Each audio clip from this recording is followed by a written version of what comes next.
We're coming to the next paper. This is the presenter is Karen Ernst, and she's based on the Edinboro University of Pennsylvania.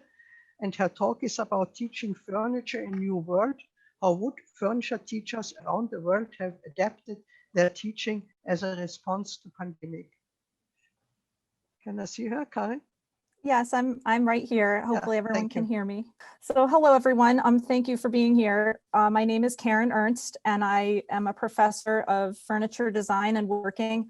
I teach at Edinboro, Pennsylvania. It's in northwestern Pennsylvania in the United States. And my topic for today is talking about how woodworking educators like myself have adapted in this last year to teaching during a pandemic. It's been a bit of an upset, as you can imagine, to our discipline, just given the hands-on nature of what we teach and just how important it is to be in the classroom with our students doing what we do.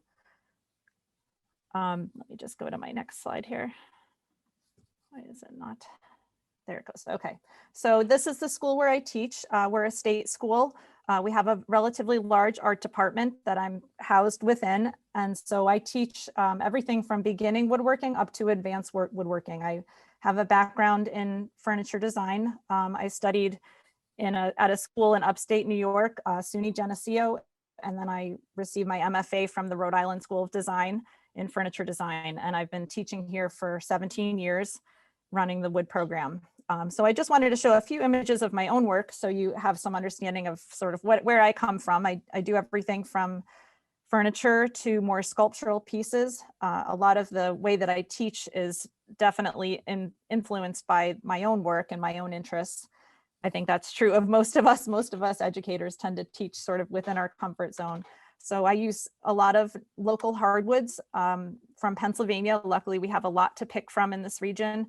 Very affordable, really accessible sources. I also like to use paint in my work sometimes, as you can see in some of these upper pieces. I like to use a paint called milk paint that's pretty eco-friendly, easy to use.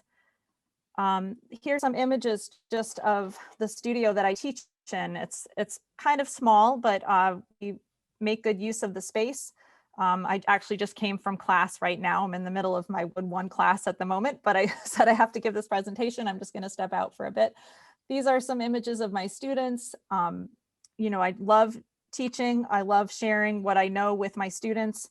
I love getting to know them in the classroom. And, you know, there's so much feedback that you get when you're teaching face-to-face with a student, and so many things that they're dealing with, both in the classroom and outside, that having to switch to teaching virtually right about a year ago was pretty tough. I wanted to just give an overview of the types of projects that I normally would teach in my classes and kind of give you an idea of where we were at when things switched to being online last March. So I always start out with my students showing them how to use carving tools. We always do a carved spoon as our first assignment. Many of them have never worked with wood before. And there's so much that you need to understand just about grain direction, how the material is going to behave with certain tools, learning your body posture, all of these things, how to clamp the wood properly, how to sand, you know, all the different steps that you go through to create an object out of wood. So I provide them with a block of wood, and they have to come up with a design on their own. We use a bandsaw to cut it out, and then we use carving tools, rasps, files, things like that to shape the wood. The next assignment is getting into more machinery, joinery, things like that. We learn about mortise and tenon joinery. And so that's just a way to connect a corner, a piece of wood.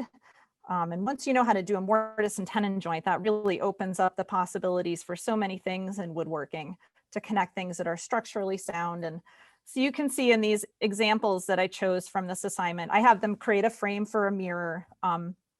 And a lot of them are looking at different cultures for inspiration. There's definitely an Asian influence here happening. And this student was looking, I think, at India and Northern Africa for inspiration.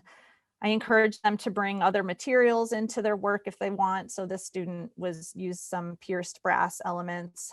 Here we have some milk paint again, and then just shaping and things like that they do to personalize the design.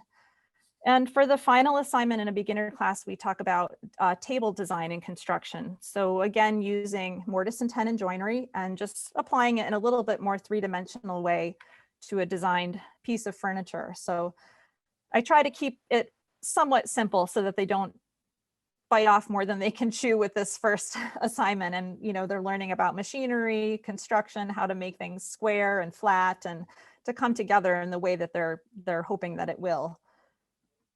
Another semester, I teach boxes and cabinets. So again, we're still working with hardwoods only. We talk about things like hand cut dovetail joints, miter joints, different ways of shaping wood, sliding dovetails, door and drawer construction. So just opening up the possibilities for what they can do with the material.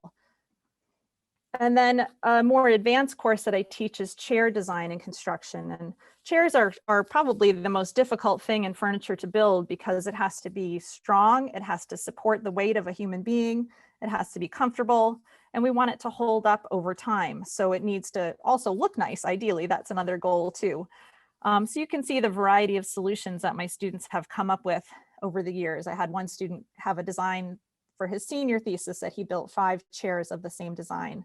And now this student, he's a graduate student at the Rochester Institute of Technology. So he really was one of my exceptional students. Here just showing kind of what my classroom typically looks like when things are normal. So things get really busy in this space. We're kind of tight quarters, but the benefit of that is everyone gets to know each other really well by the end of the semester because we're all working in this sort of tight space. It can get a little chaotic sometimes. This is about as bad as it gets in this picture. And students are using machines. There's generally a lot of noise, lots of hands-on stuff happening.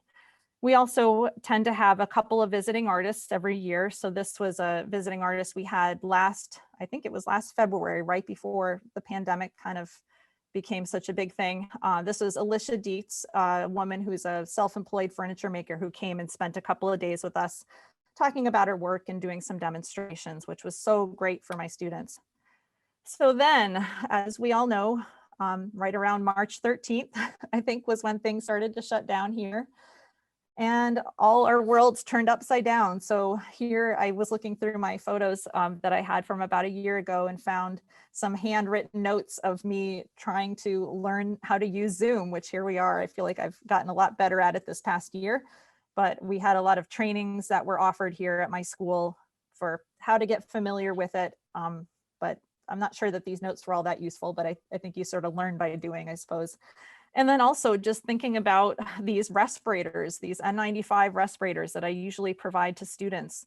All of my students get them. I was able to get them cheaply anytime I wanted. And all of a sudden, this box of respirators I had is like priceless, this precious thing. And I'm thinking, gosh, I have one box of these. And I'm a mother. I have a husband and three children at home, and thinking like, gosh, I really want to hold on to these just in case we need them, because who knows how bad things are going to get. So just thinking of how quickly my perception of the world, and we were all sort of brought together by this situation. So this was a photo that I took, I think, right when I realized that, gosh, we're not going back to school in person this semester. And just looking around the studio where I teach at all these half-finished projects, and thinking of how much our lives had been interrupted literally in a way that we could not have anticipated. So here I am on a Zoom meeting with my upper level class, and instead of seeing their faces in person, being in a space with them, and all that happens just on those day-to-day interactions with students, getting to know them, really getting a sense of how they're doing both with their schoolwork and with the rest of their life. And now here it's reduced to this little, like with us right now, this little square on our screen with a face in it, and trying to glean what information I could get from them. And you can see half of them have their screens turned off too. So that is even limiting the amount of interaction even further. There's been talk about us being able to require our students to show their face, but you never know what situation they're in. I'm thinking of how messy my office looks behind me right now during this presentation. But so I had to quickly scramble to figure out, what am I going to do with these students for the rest of the semester? And these are a couple of books that I just had in my house that I enjoy reading myself. And I thought, I can't give them any really heavy reading right now, just not knowing how everyone is processing the situation, whether students are caring for family members that might be sick, or taking care of children, or who knows what. And I'm trying to teach from my own thought. I tried to pick books that this book by Nick Offerman. You guys may know him from television, but he's put out this book that features really prominent woodworkers, that a lot of people that I know that are also educators like me, and just wrote about them in a very kind of frank and very readable way, talked about why they're outstanding to him. And I just thought my students would get something out of this. Then this is just another publication that has some excellent articles on designing furniture, different approaches to things that are different from how I present it in the class that I thought my students would benefit from. So trying to provide them with some reading assignments, also some videos to watch. This, you may be familiar with this PBS, our public broadcasting service here in the US, has this series called Craft in America that is excellent. They visit people's studios and do profiles of prominent artists in the crafts discipline. So people like Sam Malouf, who passed away about a decade ago, huge contributor to the field of furniture design and just sort of high-end craft. These are some examples of these rocking chairs that he's pretty well known for. Also George Nakashima, another huge figure in the furniture world. So just thinking, I have these beginner students who, if I had to pick, half a dozen people for them to know about, these are who they should know. And Gary Knox Bennett, also a bit more contemporary furniture maker who is very well established in the US. So I had them do readings and watch videos, and I definitely wanted to still have them do some sort of hands-on thing. So instead of working with wood, lumber, we worked with a different wood product, which is cardboard. A little bit further removed than we'd like it to be from the original source, but it was what we had. I wanted them to be able to work with things that they had around their house, so they didn't have to buy anything, they didn't have to go into a store. So these are some little models of tables. Instead of building a real size table, we did models first. And then they did actually build full-size tables out of cardboard. So a little bit different way of working, but they came up with some decent solutions, and I'm not sure how structurally sound they are, but they did the best they could with what they had, and still learned about design and construction, ways of putting things together. My other class that I was teaching chairs in, I had them make models of chairs. So my Wood 2 intermediate and advanced students, the toilet paper one, everyone should get a kick out of here. There was a huge run on toilet paper once the pandemic happened. I don't know if that happened globally, but it certainly did in the US. And then they had to build a full-size chair out of cardboard. And they had to also show that it could support their weight. So here is a student. I have this man is actually a veteran. I have a lot of military veterans that come through my program after they've finished their service. And this guy was in the Marines and career long, and I think is really enjoying woodworking now. So anyway, you can see the different solutions they came up with. This one, it doesn't even really look like wood or like cardboard, sorry. Just using egg crates and different things the student had around their house. So the other part of my story is that I'm a professor at Edinboro University, and I'm also, just in the last 2 years, have been the vice president of the Furniture Society, which is an organization here in the US that some of you may have heard of. And this is our mission statement here. So our membership includes everything from students and educators, self-employed folks, curators, collectors, anyone who has an interest in the field of furniture and any other related forms. So, there's been a big move within the US to go in a more sculptural, conceptual direction with furniture forms. So I'm the vice president of the Furniture Society, and we were trying to think about ways that we could help our membership during this time dealing with the pandemic. So I decided, well, I know all these other educators. I'm going to just reach out to them and see, if we can use this Zoom tool as a way to communicate with each other. So I just emailed every faculty member I could think of, and got a decent response. I think everyone was sort of in this panic mode the same way that I was about how are we going to do this? Like, how are we going to teach woodworking remotely? So this is one of the meetings we had in late spring of last year. I was looking at this screen here, and I think there's at least 7 people in this group that have participated in World Wood Day events in the past, either I think in Nepal, Austria, and Cambodia, the one in Los Angeles. So, they're all interconnected, I guess, in this field.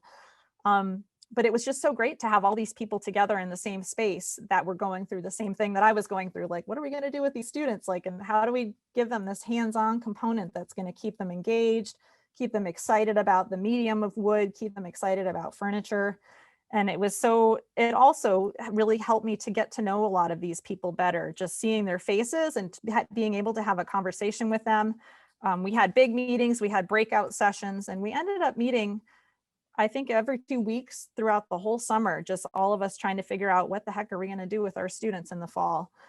So we also started a Facebook group as sort of a supplement to the Zoom meetings, where people could post questions or post photographs of what they were coming up with to work with their students. So this is a lot, sorry, this is a lot of text on the screen. I know that's not a good thing to do in PowerPoint, but these are some lists of the things that we were talking about, like how are we going to make it physically safe? How are we going to reorganize our studios if we're able to go back into the classroom with them to make it safe? How are we going to deal with the technology, ventilation, air quality, all of these things that, you know, all of a sudden have became a much bigger deal. Figuring out how are we going to get students to comply with wearing masks and, you know, sanitizing tools and things like that.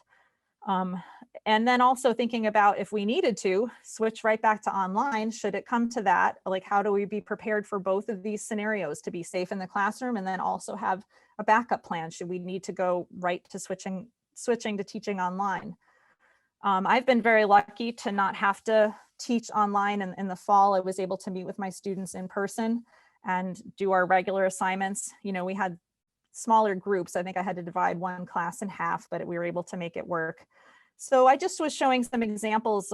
Something that we talked a lot about in this educators group was what tools are we going to provide for our students to bring home? So at the California College of the Arts in San Francisco, this is Donald Fortescue's students got this toolkit, which has some pretty nice tools in it. These little spoke shave tools that are right in the middle here are pretty, those are, you know, $100 tools. So very nice tools that he was able to provide. You know, they're a private school, so they have the resources to kind of send students home well equipped. They also had students that were international, though. I know he had a student that was in China that had to find his own toolkit and figure out a way to work from his parents' home. A lot of faculty, this is Adam Manley's toolkit actually, and he teaches at San Diego State, and they use their CNC machine to just cut out parts to create a bench hook, a vise, these little hold down clamps. So really resourceful. I think all of us were forced to kind of think outside the box. Some other ones built by faculty here, again, a bench hook, kind of a shooting board here, a triangle, other toolkits over here. This is Jason Schneider, who teaches at Northern Michigan University. He put a ton of work into his toolkits.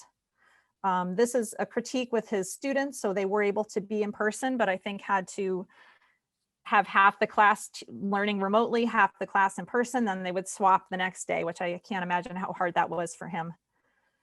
This is at University of Madison, Wisconsin. So again, just assembling these toolkits to send home for students to be able to just use their tabletop to hand cut joinery, you know, definitely a different way of working.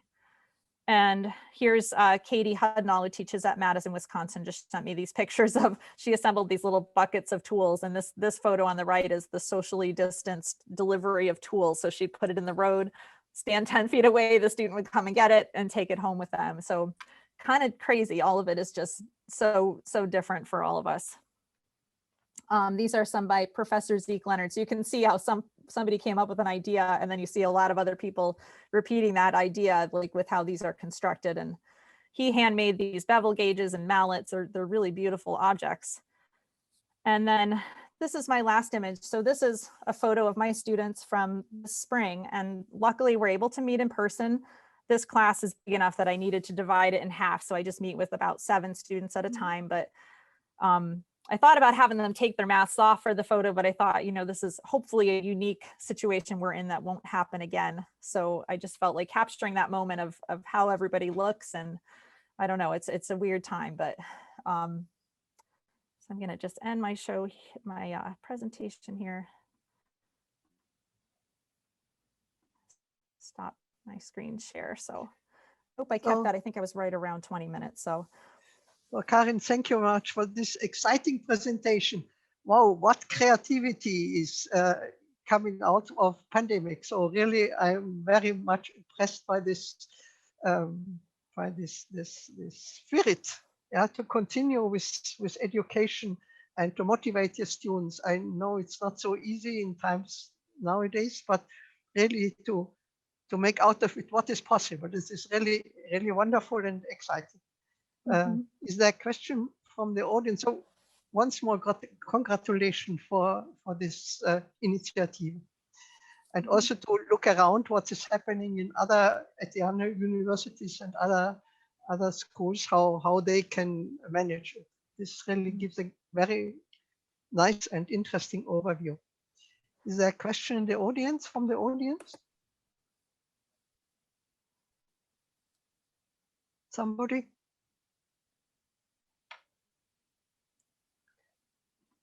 No. Once more, thank you very much for your interesting presentation, and good luck for the future, and hopefully this will not last too long. Thank you very much. Thank you so much. And I hope to be able to attend one of these events in person someday in the near future. Yeah, it's really, Thank you. really fascinating.